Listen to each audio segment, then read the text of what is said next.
show. Let's go! Stop playing with me, man. I feel like I need a Ravens jersey now. Stop playing with me. Baltimore, you know the vibes. Oh my God. Acting like he's from Baltimore. Like I'm not. I'm not hard. You know the vibe. I'm not from Baltimore, but it don't matter. Ravens, you know the deal. Come on now.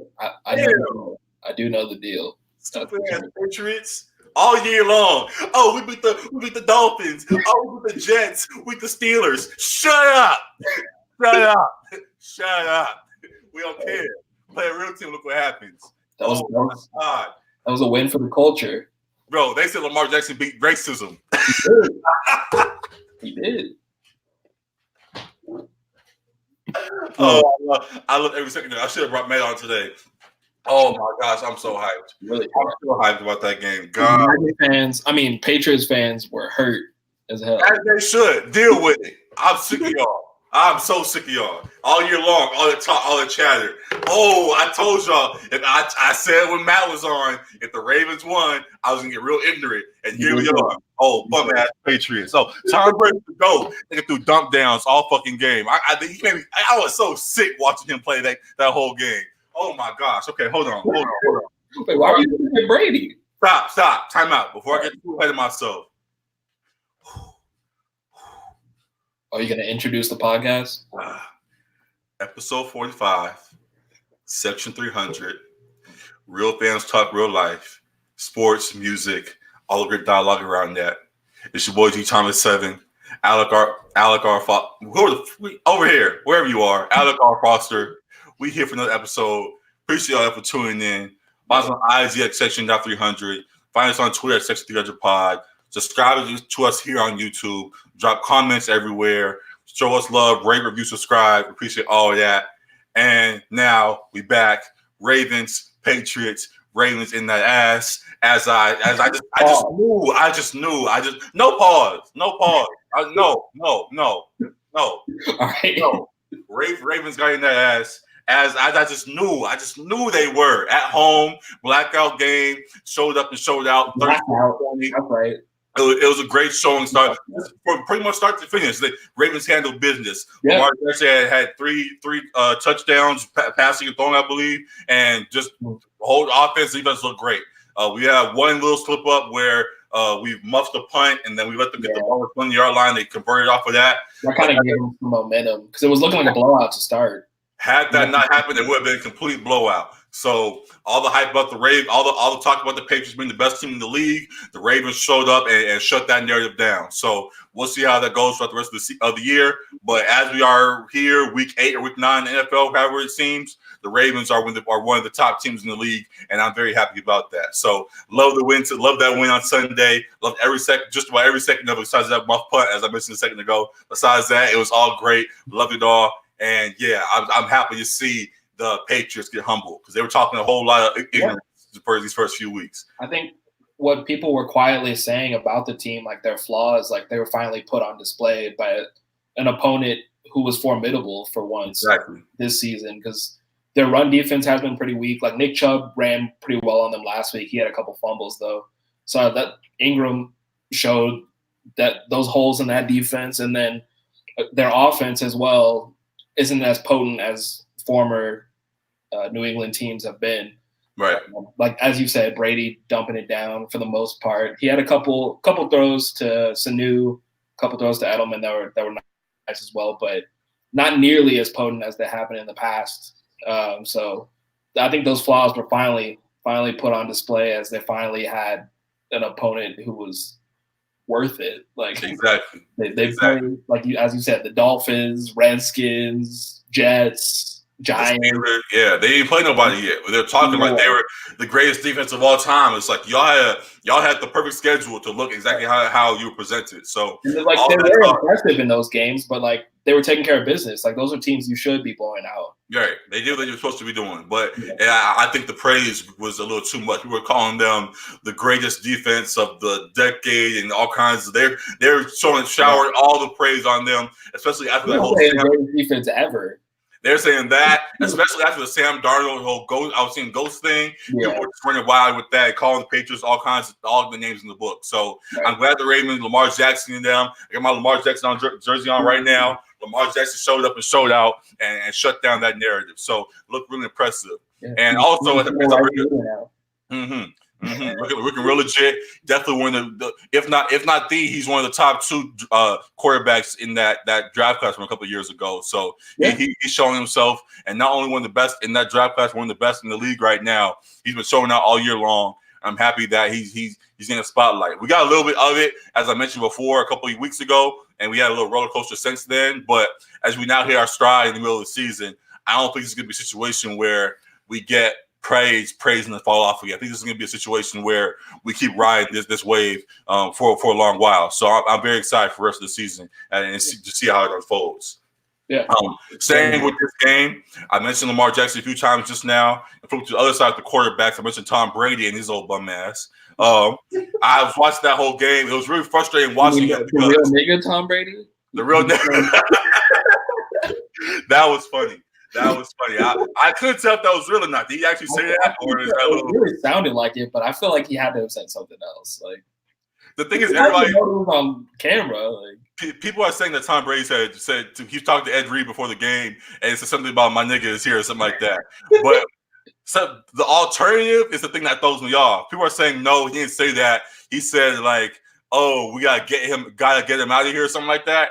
And I'm like, "Gotta get him out of here" sounds a lot longer than the nigga in the one word. I'm like, how do you go from that to like, I don't know how they with that switch, but whoever he did, like as we mentioned before with the MAGA Patriots, like if he did, I wouldn't be surprised. So whatever. But anyways, going back onto the field, it was interesting watching the game because people continue to praise Brady about how he's lasted in the league for so long. He's like 41 years old, or whatever the case may be. People talk about how he's dominant still, and the Patriots and how great they've been. And I think a lot what this game showed me, even in their loss, is a lot of the praise actually goes. I mean, we've already been showering him with it, but it's more towards Belichick than it is to Brady, because Belichick has been doing even though they lost in this game to my team. What I saw today was what they've been doing all year long. Brady does not throw the ball deep anymore. He'll throw it every once in a while if there's a situation where they have to go deep. But for the most part, it's dink and dunk. He's throwing crossing routes, throwing to the flat, throwing little dump downs, tossing it to his running backs, wherever the case may be. But he's not really throwing the deep ball. So they've made offense a formula that's great around him, and Belichick has done great to hide his weaknesses. So though, they don't really have guys who are deep threats at the moment. Like Edelman's probably their top receiver, and he's a slot guy. True. And they mentioned before they're also one of their true deep threats was Gronk for a long while. So with Gronk out of the equation, there's not really anyone to go over top with. Josh Gordon is out of the equation as well now too. So there's not really anybody you can trust to throw that pass. So maybe Nikhil, their rookie, right? Because I think he activated him. So I was just saying it to say that there's a lot of debate about who deserves more praise during this dynasty. And while this is more towards the end of it, I think it kind of shows how it's been going the whole way. We couldn't really tell. I think this whole time has really been Belichick putting Brady in the right spots to look as great as he's looked, more than Brady making things happen. You still got to perform in those spots too. Absolutely. I don't know if like Jimmy G. I mean, Jimmy G's doing really well with the 49ers right now, but I don't know. Like, if it's a different guy other than Brady, maybe you don't see that sustained success. You have to perform. You have to perform in those spots. But when you're putting in the best spot for you to perform, it helps out as well too. So I think that's where Belichick is great in putting guys in where they fit best. So we'll see how it goes for this season. I'm confident in my Ravens as I've been all year long, and this is the one hurdle that I was nervous about, and we got past that. So hopefully we can continue this hot streak the rest of the year and prove that we are legit top contenders. We had talked before about us possibly be pretenders, but I think we're the real deal, and we show it this week. So very excited for the rest of the season with my Ravens. So that was it. Had to get that out the way. Sorry for taking 10 minutes to shower my team, but I've been a big Ravens fan. I've been talking about it all the time. I had to get that out the way first. So that's it with the NFL regarding my team. As goes to the rest of the league, the Dolphins got a win this week. Adam Gase and those boys over on the Jets side couldn't get the job done and beat the 0-7 at the time Dolphins and allowed them to get their first win of the season. And it's funny because I mentioned before with the Dolphins tanking for 2-1 things, as great as this win is, there's a lot of teams that are 0-7, there's a 1-9, 2-, whatever. There's all these teams that are low right now. You don't want to mess around and win a few games and not end the game at number one spot. I think they're going to win much more, though. They won't, but I'm saying that they mentioned how they're trying to win games. It appears that obviously they're goes out and says like we're tanking. Right, exactly. And when they showered their head coach Brian Flores, I believe his name is, with the Gatorade bath and things to show that they're happy for their wins and things. So obviously, as players, are trying to win games. Right. So if they go out there and accidentally win too many, it can mess up what the front office has in store. So we'll see how it all unfolds. There's a few teams that are fighting for that one spot at the bottom of the league. So we'll see how that all goes down the rest of the year. And what else do you want to bring up notably across the rest of the league? I've been talking a lot. I'll let you take it. Well, Russell Wilson put in more on his bid for NFL MVP in this game. Who'd they play? Against the Buccaneers yesterday. He had a game-winning drive in OT, but I think he threw for 4 or 5 touchdowns, 400-plus yards. Like, it's looking like he's the clear-cut favorite right now for MVP. You still have McCaffrey going off every single game, probably in that number 2 spot. Mahomes has been out, so Rodgers lost this week. What did you say? I said Rodgers lost this week, so that kind of messed him up as well. Rodgers lost too. Yeah. So timeout, real quick. I got timeout. I got to do it again. I shitted on them last time, so I got to tip my cap today. Salute to the Chargers. You guys beat the Packers. The Packers were shook. Didn't know what to do with y'all. Y'all stepped up. Melvin Gordon finally had a decent game. Philip Rivers and all them put together a real good game. And y'all shocked the Packers. So I've been shooting on y'all all year. Francisco, our boy. With that being said, I've been saying all the names in the book about y'all team, but you guys showed up this week. So tip my hat to y'all. So now back to what you were saying. The defense is looking good. I think they had a couple guys come back from injury, so looking like they could be a force in the AFC West. But so Russell Wilson, I was just saying, is looking like the clear-cut MVP favorite right now. Right. But something I saw that kind of surprised me was that he was pushing for the Seahawks to sign Antonio Brown. And they actually just signed Josh Gordon, who the Patriots just released. So that's another deep threat that he's going to get alongside DK Metcalf. And but I was surprised to hear that Russell Wilson was like, "Hey, yo, give me AB." Like, right. Especially like Russell Wilson is known as like the clean cut, like professionalism, like white people love him, black quarterback kind of thing. So to hear him be like, "Nah, I want AB," like despite all whatever has happened, like he's still talented, so give him to me. Like, there's that. We know. It's funny because while there definitely is that narrative about Russ, I feel like while he just have that clean cut, I feel like the cool kids, right? However you want to call the other side, the anti-Russ. He's corny with it, but he's cool with both sides, kind of. That's what I'm trying to say. I feel like the other side, whatever you call it that, they like him a lot as well. So I think he would get along with Antonio Brown, people like that as well. So I understand him vouching for him. Plus, also like you say, he wants to win games. So him wanting to be a competitor, Antonio Brown, as great as the receivers he already has are there, Antonio Brown definitely would help that. So that definitely would be a great piece to have. So I don't know what Antonio Brown's situation is right now. His agent came out and said that there are teams that are looking into it, waiting for all his other off-the-field situations to unravel. Right. But, he could be back in the league soon. So we shall see. If he's on the Seahawks, that could be a great look. So, that is going to be exciting, very exciting. Yeah. I think that was pretty good on the NFL front. The last thing I mentioned my Ravens, of course. We talked about a few teams, and another team that's in my division. They got a lot of praise before the season. That's supposed to be the team to upset us was the Browns, and the Browns stunk it up yet again to Flacco list. To who was the backup? I forgot. They lost to the third string quarterback from Denver, the tanking Denver Broncos. The Browns lost to them, and it was just another bad outing for Cleveland. So for a team that ESPN had going damn near undefeated in the preseason, they were going undefeated. They had a chart where they were I wouldn't say undefeated, but they were like, are they going to be favored? And they were like, oh, they're going to be favored in every matchup. And to go from being favored in every matchup to losing to be now being 2-6 or 2-5, wherever they are right now, it's a big flip. So it's very interesting to see how that all unfolds. Something that we were supposed to talk about last week is the difference in the media's treatment of Baker Mayfield compared to like a Cam Newton and others. Something that we have noticed is that Baker Mayfield is someone who consistently goes at media reporters. He consistently is very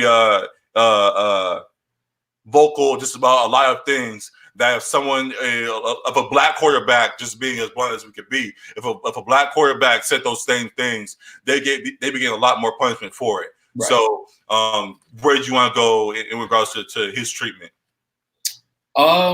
It's interesting because Baker, I feel like he kind of was getting away with it too because he's kind of like the flashy quarterback who came in as a rookie and played pretty well with the Browns. But now, as his play has been super shaky this season, it seems like the media is kind of turning on him a little bit now.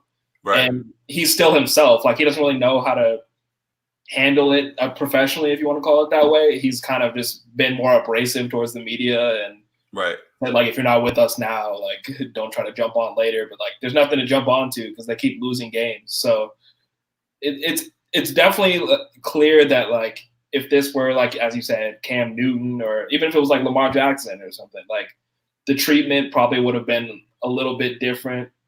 I remember them getting on Cam Newton for, I think, walking out of the press conference after they lost the Super Bowl. The Super Bowl press conference, the dressing, all his style, anytime he says anything. He had an incident with a female reporter one time, I believe. So he's only had like 2 instances. But with Baker, it's been damn near every week now. There's something new. And I've noticed that in the last like week or two, people are finally starting to get fed up with it. Yeah. But prior to that, he was kind of getting that pass of being the passionate quarterback that just cared about winning, instead of being the diva that other black quarterbacks usually get the narrative of being. Yeah, so verbiage is definitely different. Right, definitely. Black quarterback, like you said, like passionate versus like, I don't know. Mm-hmm. But yeah. Yeah, so that whole Browns organization needs a culture change. There's a lot of guys, there's a lot of ego still there. There's a lot of stuff that's getting in the way of them winning games. Something that multiple people bring up, from Stephen A. Smith to all the cats have mentioned, is how quick of a jump Freddie Kitchens, their head coach, went from the running backs coach to head coach. He skipped a lot of steps to be in that position, and now it's there, and it appears he can't handle the spotlight. He not only got that spot, he got the spot right as the Browns finally got some real potential behind them.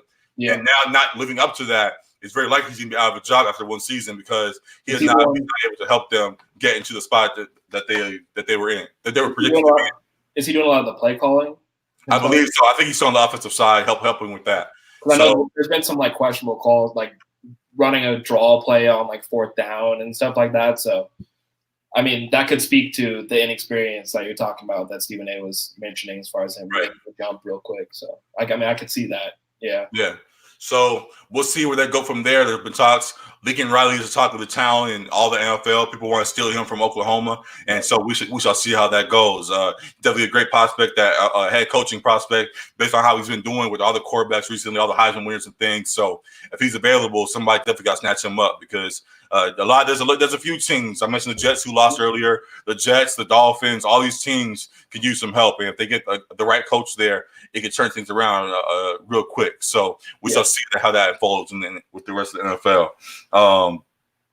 Outside of that, the last thing I want to mention is something I just remember as I was going to mention with the Ravens talk, and that is that John Harbaugh, our head coach, I believe he should be more in the Coach of the Year discussion.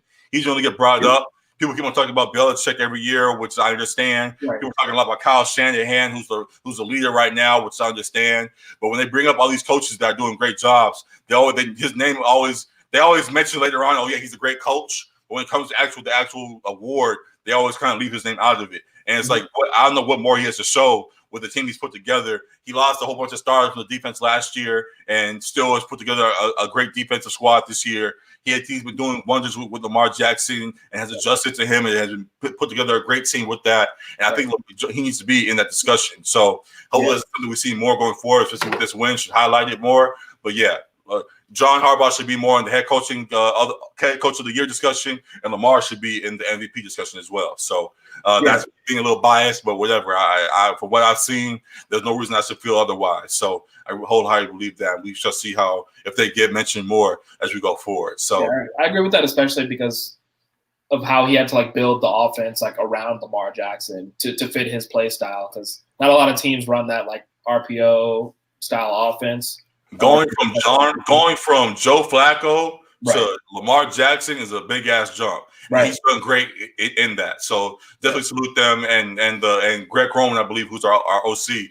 Shout out to him as well for the work they're doing. They're doing a great job with Lamar and the whole squad, like I mentioned before. So definitely should see more Ravens players and coaches in these award races. So definitely excited about all that.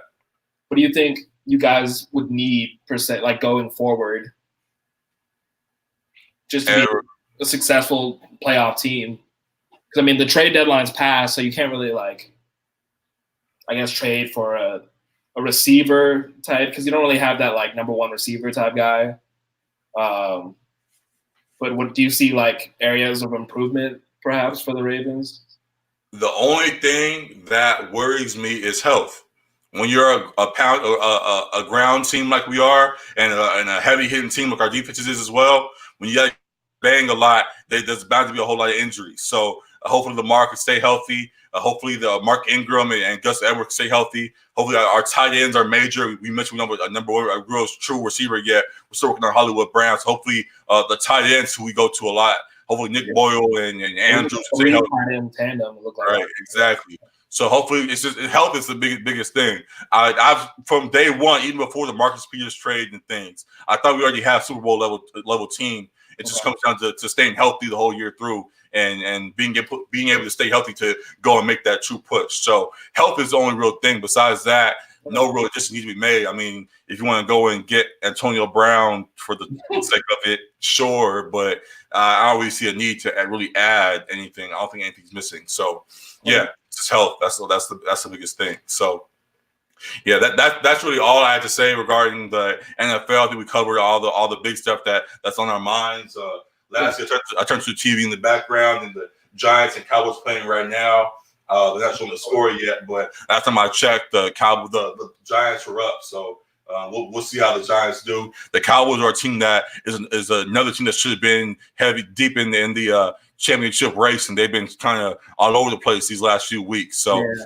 I don't know what's going to go for them, especially if they lose today. So we'll see how that goes. Stephen A calls them an accident waiting to happen, and that seems to be the case yet again, especially if they lose today. So yeah, definitely keep an eye on that. America's team still struggling. So that's it for the NFL things. And with that, something I want to do real quick: take this jersey off, not in a negative way, but for something else, and you'll see in a second. Okay. Here we go. Boondocks? I got this Boondocks shirt on. And I just wanted to say yet again, we lost John Witherspoon this week. I want to say RIP to Pops. He passed this week, big major influence. One of the great actors of the generation. He was all of our favorite movie. He was our favorite dad, honestly. Boy, that day on the Wayans Bros and all that great stuff. So we lost him this week. I believe he was 77 years old. They said, and lived a great life, a lot of great memories. Definitely a great, and definitely needs to be commemorated in a big way. So RIP to him. I throw this Boondocks shirt on for him because that role he played in that show will forever be remembered. So I just wanted to say RIP to him real quick. Yeah. And yeah, now as we go on to other things, talk football, and now let's talk basketball. You talk tonight. It's Monday night. We waited today because I want to talk about the Ravens game. So we're here on a Monday night, and the Pelicans and the Nets. We go to basketball. You just mentioned the Pelicans and Nets are playing. We're playing tonight. The Pelicans are your team, your second team to the Lakers, and you'll be watching them. So the game was good tonight. So how you feel about your Pelicans now with their game going on? It's tough because I think they're literally a Zion away from being that like 8 seed that I expect them to be. Because they're playing well. Like I said, Ingram has been killing it. He hurt his head last game, but he was cleared from concussion protocol, so he played tonight. And last time I checked, he had like 28 and 5 or something like He's that. hooping. He's been hooping consistently, but they haven't been getting the W's along with it. So it's been tough. They're losing a lot of games by 8 or less. I think they're about to lose this one to the Nets. The Nets, baby. Got a 40 ball. 45. Ingram? I like that.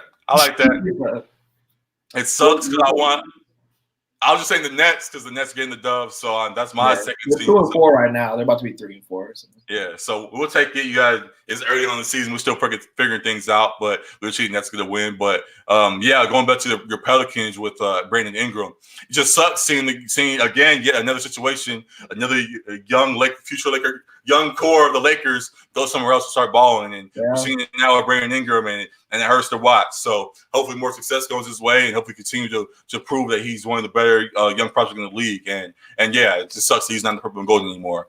But great that he's doing it over there. So now as we turn to our number one squad, the Lakers, they've started to turn things up in the last week. They started to figure things out. The first thing I actually wanted to mention is something that is two people actually, and Dwight actually is one, and the other person is Frank Vogel. And it was a point that was brought up on ESPN 710 Radio earlier today, I believe. It was the fact that they are great because we're not talking about them. They're just keeping their head down. Last year, Luke Walton every game. Why are you making this switch? Why are your rotations this? Why is this? Why is this? Why is that? This year, the team's producing, and Frank Vogel is sitting in the back like, I'm just here coaching, getting the job done. Nothing to talk about with me. Like, it's great that he's not. That's what he is, coming from Indiana and Orlando. I think he coached that too. But I'm saying that he's not doing anything to make headlines. Like Luke had all these rotations, the defense was bad, all kinds of stuff. Where you look to Luke, like, what's going on? Now with Frank, everything's rolling properly, and it's like we don't have to talk about him because he's doing what he's supposed to be doing. So now the attention turns more to the players. And with that, I mentioned Dwight Howard. Dwight Howard is someone who I hated on for a long while because of what he did the first go around with Kobe. But he comes back around after all the situations that he had in the past. And he's here now again, wearing the 39, which is still nasty, with the blonde hair, which is I can't hate too much. I have blonde hair myself. So I'm not posting nothing about that. But y'all are hating, so I just say whatever. But I tried to tell you Laker fans that were sour on Dwight. I tried to tell y'all. We were sour because we knew because he was soft because we were still mad about the last time. Wasn't get that hate out your heart, though. I've had to. He's proved me wrong for these first few weeks. So he's been showing out in his role. He's fitting very nicely and doing his job. So very happy with what I'm seeing from him. Another person who not really making headlines, but you are happy that he's getting the job done. He's doing what we hoped he would do. Yeah. And I'm glad that he's working out. So you're winning basketball when you have guys buy into their roles who could start on other teams easily, but guys buy in and produce in the roles they're given. Right. So very happy with what I'm seeing from the Lakers right now. I think we're on a 5-game win streak right now. We've been winning a lot. And that bum ass Clippers game 1. They'd be right now. Right. And that 5-game win streak includes a big win they had against the Mavericks a couple of days ago. Yeah. LeBron and Luka Doncic went on the Mavs. Both dropped triple doubles where they both had over 15 assists or 15 rebounds, something like that. Yeah. But they both showed out. It was overtime games that kind of added to the stats as well. But either way, clutch. Danny Green stepped up, and all those. It was a great game all around for both teams. So really love what I saw from them. LeBron showed out, and it was just funny after the game because LeBron talking about Luka, he was like, "Yes, it's always great." He said something like, "Yeah, it's great to have." These kids that looked up to me when they were younger coming to the league now and show out or some shit like that. Just like a subtle brag, like I raised you. LeBron loves jerking himself off. I swear to God. Ain't nothing to be mad about. Hey, talk your shit when you drop a 39 and 15 and 12. You got room to say what you want to say. But it's just funny how he can be like the subtly like braggadocious at times. Yeah. So it was funny to see. So. Hopefully, the Lakers' success continues. Definitely excited for how the rest of the season is going. Off to a good start. again, like I mentioned before, the season to me doesn't really start till Christmas, but Christmas is fast approaching. So the games are starting to matter a little bit more. Plus, as you mentioned in the last episode, in the West, every win counts. So it's good that they're getting a lot of wins in early, and I hope it continues all year long. And they're the 1 seed right now. Yeah. It's been a minute since they've been 5-1. Like, I think it was 2010, 2011. Right. We had 6 or 7 dark years there as Laker fans. So yeah. But what I wanted to mention too was AD, because I think he was the Western Conference Player of the Month. Mm-hmm. I was seeing some talk about whether or not he was the best teammate LeBron has ever played with, and I was wondering what you thought about that. He has the potential to be, or I mean, actually, let's just say it like this: in regards to talent, sure, but in regards of results, like D Wade won him 2 championships, so like. I'm not just going to dismiss that quick. Obviously, Anthony Davis is a generational talent. He is one of the greatest. He's one of the best athletes in the game right now. So definitely, he's next to LeBron. He definitely is one of the best in regards to fit, as regarding as a 1-2 punch.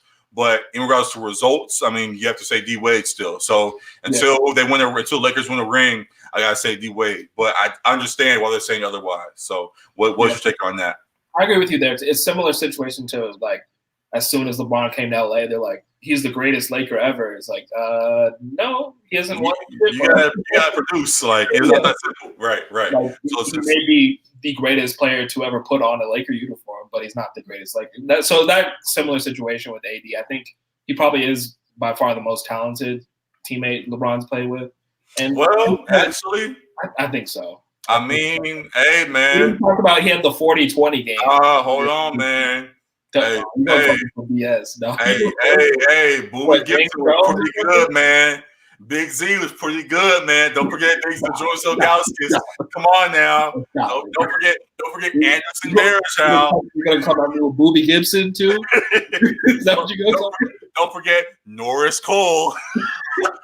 Hey, he was key. Norris Cole was key though. Oh gosh. But no, real talk. I think Anthony Davis definitely is up there. So that's interesting to see how that's unfolding. But I don't want to hate on D Wade. Like D Wade definitely is one of the goats. So gotta keep him up in AD. There aren't many guys built like AD, man. No, ever. So ever. I get it. Yeah, definitely. Going on now to the rest of the league. Something else that I noticed was that the Clippers lost to the Suns obviously earlier this year, as was talked about, and the Suns have been looking decent. I mean, Monty Williams got those boys playing.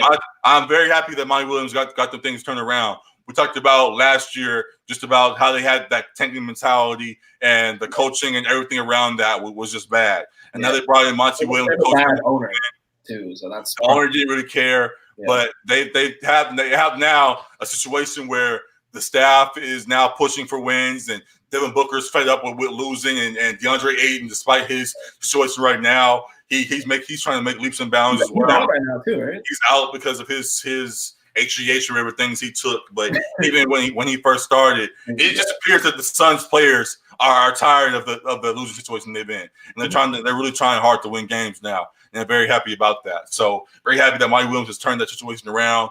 And I hope the Suns are who I thought the Kings were going to be. The Kings still have a lot of work to do, but if the Suns end up fighting hard for a playoff spot, even if they don't get it, I'll be very happy to see them have a big turnaround this year. So rooting for those guys over in Phoenix. So speaking of that was another thing I wanted to bring up. Speaking of those Kings. Luke, I don't know if Luke will last there. I don't think no, because it's now becoming a situation where it's the same thing happened with the Lakers as well. Same thing happened with the Lakers I mentioned before and I talked about Frank Vogel with Luke, how he had making headlines because of his decisions and holding Lonzo out. He's now holding De'Aaron Fox out at times in the fourth quarter. His rotations and things. The defense is struggling.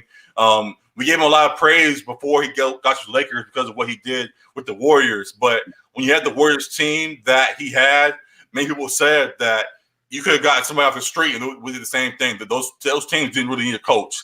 They were going to be that dominant, regardless of who was back there. So giving Luke all that praise was kind of was ignorant in a way, because it gassed him up to be something else that he really wasn't. And he's been exposed with the Lakers, and now again with the Kings. And it sucks to see, because I did root for Luke. I was happy that he got the Kings job, because I thought he kind of did wrong a little bit in the Lakers situation. When LeBron comes, he kind of takes over the franchise. So. Right. Yeah. But now with the Kings and not producing yet again, it's not helping your case at all. So things get turned around, or he can find the spot he really can get. Luke having the resume that he has, he's going to get more opportunities after this if he does end up getting fired. But for right now, it's a rough look. So hopefully it turns around, because I was rooting for the Kings prior to the season starting.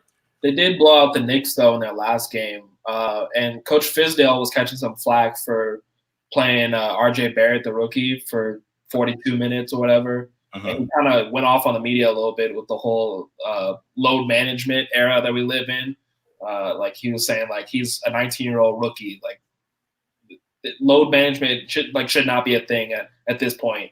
And I was wondering, like, kind of what your thoughts are on the whole, like, load management thing in the NBA as well.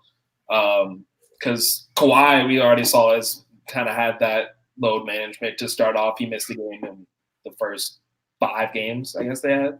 Right. He's against the Jazz, I believe. Right. Which was the second game of a back-to-back, but also was a televised game. So we were mad because the televised game, and you want to see Kawhi, and the Jazz fans or whatever want to see Kawhi. Yep. And it's a thing where I'm not really mad at – it's like, why should Kawhi care about another team's fans? Kawhi, if the Clippers are going to see him and the fans are going to see him, I know there might be a Clipper fan in Utah or something like that that's not going to get a chance to see him. But it's like, he's a Clipper fan in LA, and LA gets to see him. So for the team he got drafted to, he's loyal to them, and when he needs to play for them, he plays and shows out and shows he's top 2, top 3 in the league when every time he's on the court. So for the team he plays for, he shows out for his fans. For the other people the other fans across the nation where they're fans somewhere else, they get to see him. I get why you may be mad, but it's like, 82 games and the toll it takes on the body. If you know with a guy like Kawhi, you're going to get a championship in the end, I can deal with you sitting down for game 3 because you want to get rest for the long haul. So I'm fine with guys load managing. I guess the only thing would just be the excessiveness of it. When guys take it too far and you sit long stretches or you sit out 10 games, something like that. Yeah, he also sat out like the fourth quarter of that Suns game they lost as well, too. If you start the game, I think you should finish it. I don't think you should sit down in the fourth quarter for load management. I think you should just play the whole game and work it out after that. But what was I saying before? Oh, I was just saying about how I think load management shouldn't be whenever you want to use it. I think you should get like 5-6 games to have a load management. But if you load manage every other back-to-back, something like that, then that's when it gets too excessive. That's when it gets ridiculous. So there has to be some kind of parameters around it. But I am a fan of. I'm fine with guys resting as long as it's kind of in spurts. Mm-hmm. Yeah, I mean, I understand like the health benefit of it being ruling to play 82 games. I hate when guys are just like sitting out because it's a team that, like, I guess they don't really need to play against, kind of thing, or like the fan thing is not as big, although you are paying more sometimes for those tickets. Like if the Lakers are coming to town, you're probably paying more for a ticket when they're playing the Lakers because LeBron and AD on the team. And if LeBron sits, you're like, I just paid $300 for this, and I'm getting, I don't know, Avery Bradley instead of LeBron, kind of thing. So. Right. I do kind of understand it from a fan perspective, but it is important to not have guys out with serious injuries if they do overplay.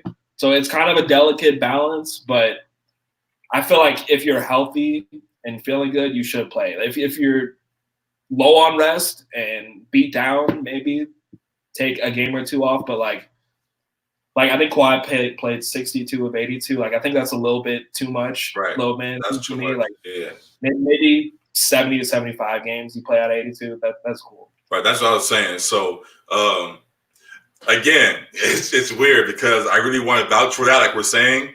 But when Kawhi sits for 20 games and then comes back and leads you to a championship, it's like, what can you say?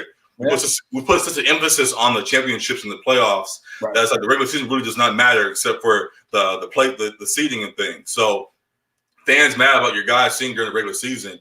It's a tough spot because those same fans are also the same ones that get mad when your team does not win a championship. So you want the championship or you want your guy to be there when you attend the game. So kind of have to pick. So I'm fine with how it is for the moment because I'm fine with seeing guys. I'd rather see them in the playoffs than I'd rather see them in the regular season. So let them do what they want when the game don't mean as much. So they can do what they want. But something else I want to go to actually is they're not necessarily load. They're not load managing.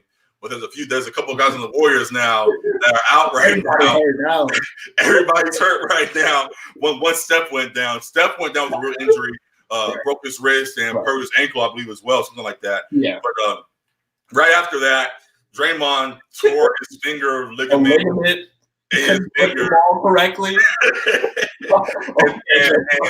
and D'Lo got your balls, Draymond. Come on. Whoa. Don't do that now. Chill. Don't do that now. But also D'Angelo Russell also got an ankle injury, something like that as well. And it might have been, I think it was minor, but they were quick to sit him down too. So you said questionable. Right. I saw a poster.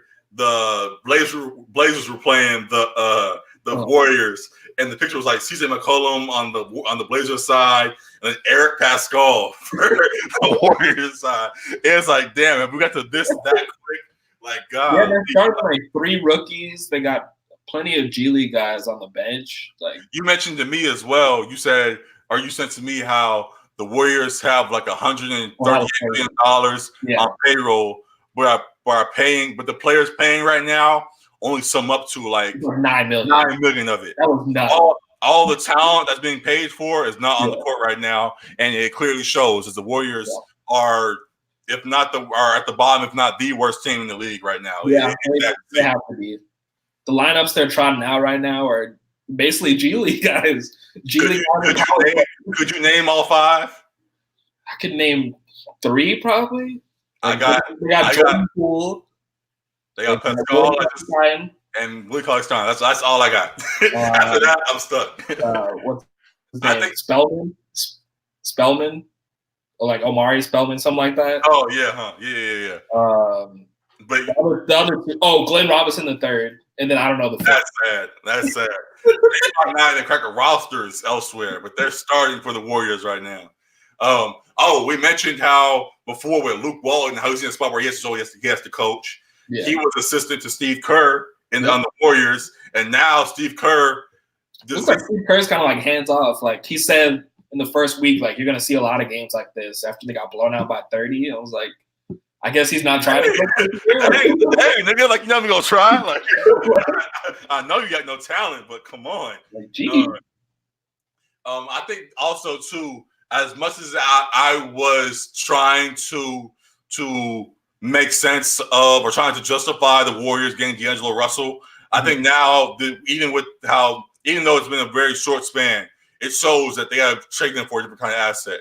They have to flip him for some kind of big because Draymond in that spot is not. I don't know how well it's going to go long term. Yeah, the fit's not the greatest. He's clearly a talented player, but the fit's not. Absolutely, they need a 3 instead of a guard. They need some kind of forward. Yeah, so big, like you said. Yeah. Right.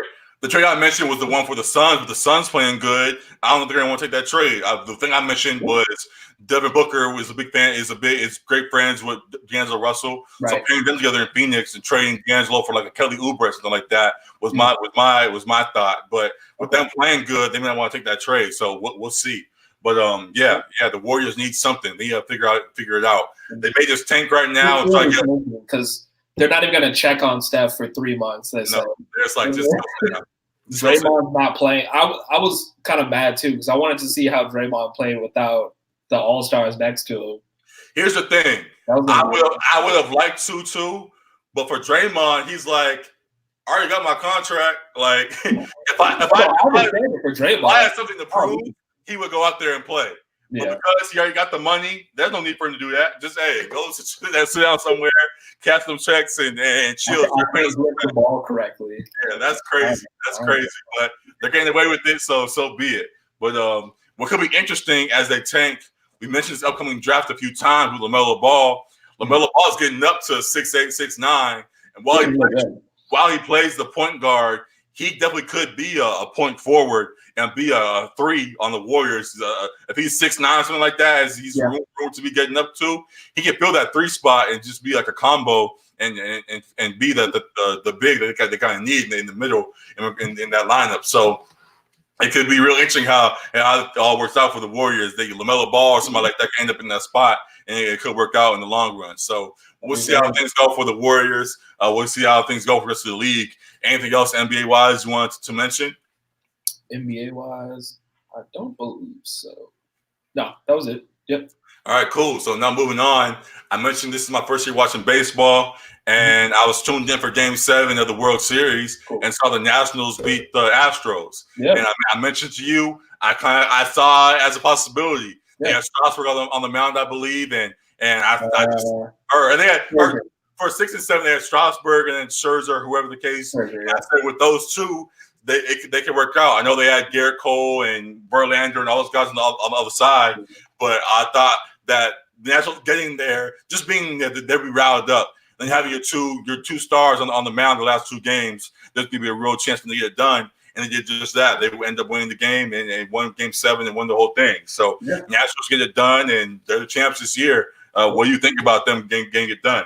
Yeah, I think it was just their year. I kind of said that after they beat who did they beat second round? After they swept the Cardinals. Right. It just seemed like it was their year. Coming from a wild card spot, they started off the season like 19-31, something like that, way below 500, and then just had a great run to end the season. Got the wild card spot, beat a very talented Dodgers team, which was probably some of the most impressive baseball, and then swept the Cardinals, made quick work of them, and then to beat the Astros is very impressive. All those games of the World Series, the road team won, which I think that's the first time that ever happened. And it was very impressive, even with that three-headed monster that Houston had pitching with Cole, Verlander, Greinke. Greinke threw like 7 shutout innings in that Game 7, but the Nationals just kept coming with that clutch hitting. They had Howie Kendrick hit that home run late that kind of sparked it. And then they had their MVP, Anthony Rendon, driving in runs. Right. And along with that, they have a couple guys from that World Series who are going to be free agents. So that'll be interesting for this offseason with Strasburg being a free agent. He may re-sign for more money with the Nationals, but he'll be a free agent. And then Garrett Cole and Anthony Rendon. Those guys are all elite talents in the league. So as we're LA fans, Dodgers fans, those are some guys that I know as Dodger fans, we want to get at least one of those guys. Definitely.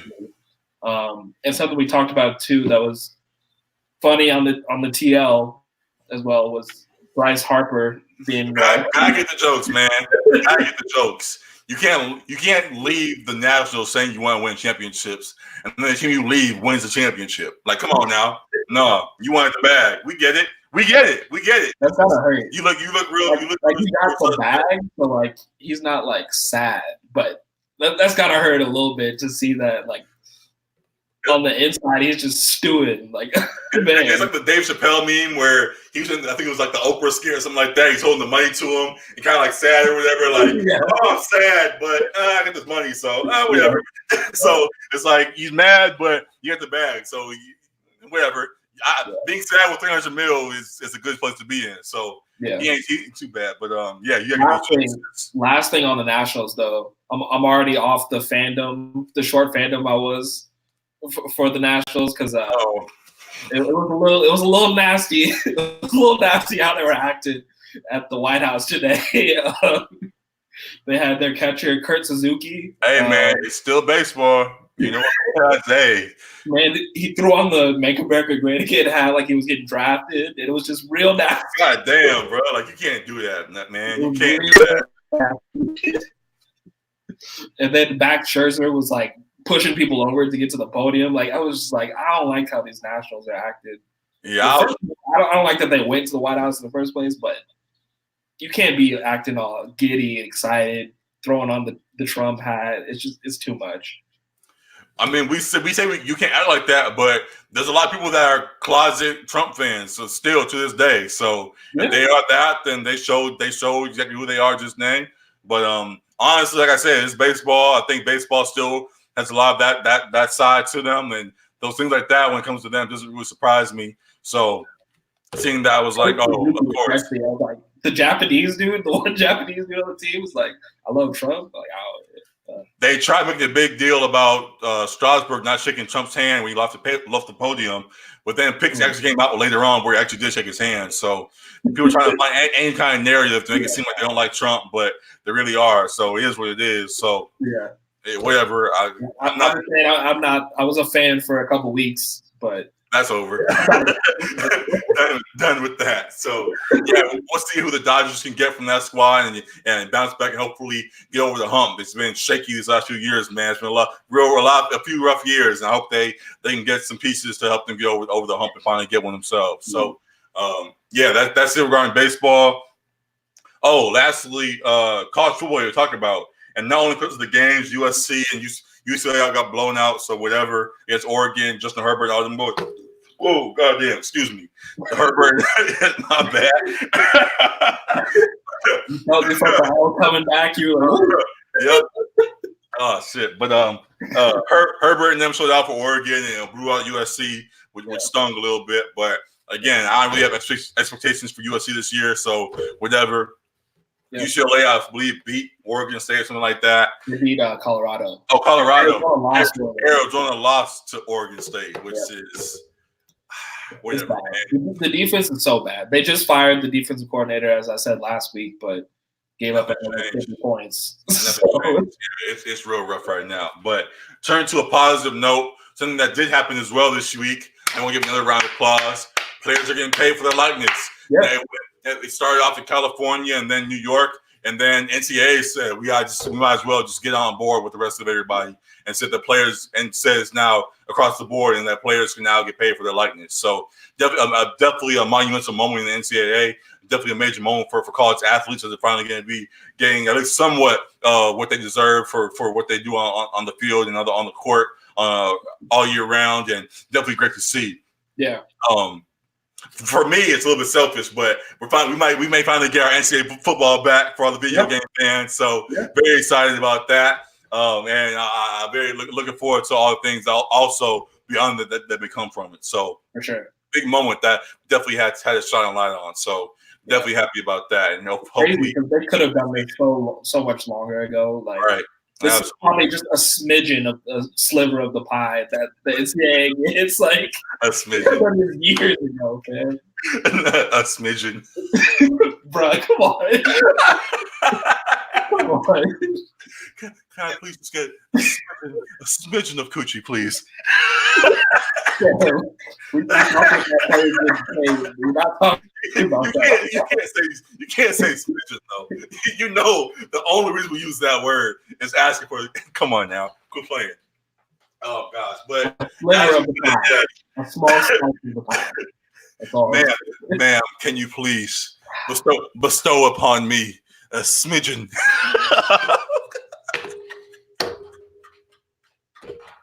All right, I'm done. Man, what's the point? I can't even breathe. But very happy for the NCAA and for players, and big step, and very excited for what's to come with that. That's all I got with sports. Last week we mentioned the Cowboys and Giants. I turned to the screen, and the Cowboys are now up with third quarter, 2 minutes left. Cowboys are up 16-12. Giants are driving down the field right now, so they may change very soon. But before I turn to it, the Giants are up 12-3. So for the Cowboys to come back is big. I said if they lost, it would be real bad for them, but they're turning things around. So we'll see how it goes for the rest of the game and keep you updated while we're here. So that's a game going on. But now with all the football stuff out the way, all the sports things out the way, wanted to turn now to our music side. We got a whole hour down there talking about sports today, but I cannot forget the music things. I love music, and a lot of great hip hop and music dropped this week. We had our 5 for You Friday list that I drop every week. All the best music for you that I believe you need to check out is on our IG at Section.300. I put out a list out every week there, and this will be a great list. Westside Gunn came through with another project. Hitler Wears Hermes 7. I love all of Westside Gunn, honestly. A lot of times he'll be saying nothing in his raps, but he has his flows and all his ad-libs and everything he adds to the tracks. It's just great. Ben Conway and all the boys, he had DJ Drama on there as well. Great features and things on there. Real great listen. Just put in there, it's one of them raps where you don't just have to listen to what the words are saying, but he grabs you with just all his presentation, all of it. So just great music and another great project from Griselda to put together for another great year that they've been putting together. So that's Westside Gunn. Hitler Wears Hermes 7. Earl Sweatshirt dropped The Feet of Clay, which was a surprise drop, a 7-track, I believe, EP he put together. How do you feel about that one? Honestly, I was a little shaky about that, to be honest. The whole lo-fi sound that he is kind of the head of right now is hit or miss to me, and this was somewhat of a miss to me. It wasn't hidden for me. Yeah, so the last two have kind of been like that for me, low key, and I really like Earl. He's grown on me as he's definitely a lyricist, and he tries different things experimentally with sounds and stuff. But the last two kind of haven't really been hidden for me. No, the album was solid to me, but the follow-up, which is the Feet of Clay project, really was shaky. So yeah, but I don't want to completely dissuade you from listening to it. All our fans, please go. Like I mentioned with Kanye last week, listen to things for yourself. Right. Go on there and see what you think. You might like it instead. So Earl Sweatshirt, Feet of Clay just dropped. Gangstar, we mentioned their song with J. Cole that dropped a few weeks ago. They now come with the whole album, one of the best yet. I haven't got a chance to sit with that yet in full, to be honest with you, because of all other things like that going on. Okay. But definitely excited to listen to this project. Gangstar definitely is a great group, and even with the passing of MC there, it's great to have this project now with them. So I'm blanking on a few things, but yeah, Gangstar, one of the best yet. Project finally dropped. Another underground artist who our votes are. With that being said, Rocco Daniel put me on to Apollo Brown dropped a project called Sincerely Detroit that I'm looking forward to check out. And then going to the other side, R&B, this girl by the name of Umi, I believe she goes by UMI. Their project called Love Language. And then back to the rap side, my boy Uncle John, who I mentioned a few times, dropped a project called Lost Tribes of Shabazz. I really enjoy. I love everything from him, to be honest. He's one of those, I guess you could say I'm a stan of his. He's one of the few people I'm a stan of. Like I just enjoy all his music. Like he don't really miss to me. So I really enjoyed that. He dropped another project as well called Lordy is God, which is his cover art is a flip of Kanye Jesus King project, where Kanye had the blue cover with the Jesus King on it. Right. His says Lordy is God on it, but it's in red. So he flipped that and has his out. It's only on Bandcamp right now. So I gotta get some money together to buy it for him and check it out. But yeah, he's out another one that'll be on my list next week. So Uncle John, Lost Tribes of Shabazz, another great project.